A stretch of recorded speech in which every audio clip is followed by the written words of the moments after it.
Tama-tama ang dating mo. May nakikiusap pa sa'yo bata. Maupo ka pare.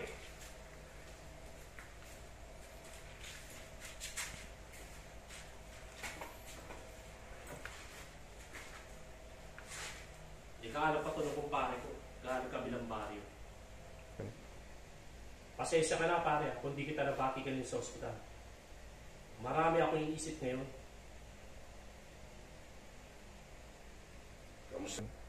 Kamusta na nga pala yung kapatid mo?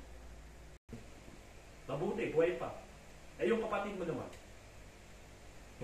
Mabuti rin. Pero may problema.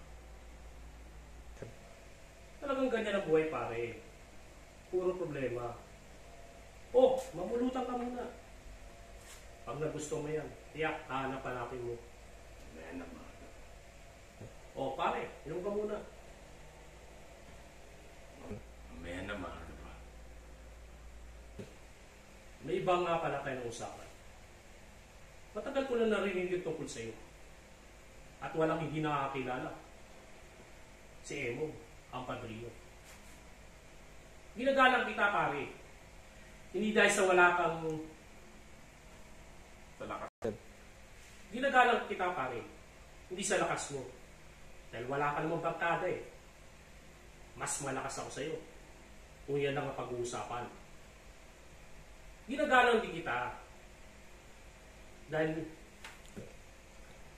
may iba nga pala tayo ng usapan. Matagal ko na narinig ang tungkol sa iyo. At walang hindi nakakilala sa iyo. Si Emo, ang padrino. Ginagalang kita pare, hindi sa lakas mo. Dahil wala ka namang barkada eh.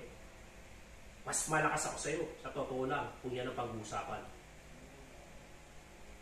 Ginagalang ko pagkalalaki mo at mga ginawa mong pagtulong sa kapwa. Salamat pare. Narinig ko na rin ang iyong pagkalalaki. Kung kaya't maraming hilag sa'yo. Alam mo pare, maraming taong napakagago. Kinakatakutan ako. Dahil siguro, alam nila kung anong gagawin sa kanila.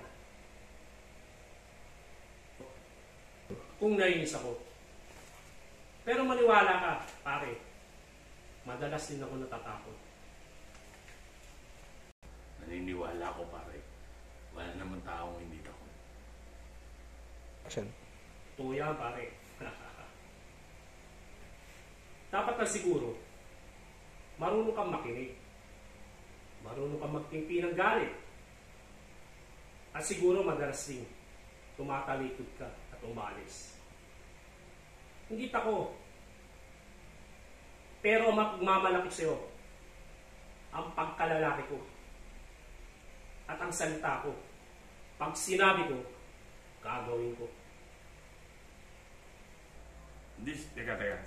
Siguro naman pare, hindi malaki ang kaibahan natin. Malaki pare. Malaki pagkakaiba natin. Sigurista ako eh. Hindi ako nagbabaka sakali. Pag may kinakatakutan ako, uunahan ko na. Papatayin ko. Tignan mo pare.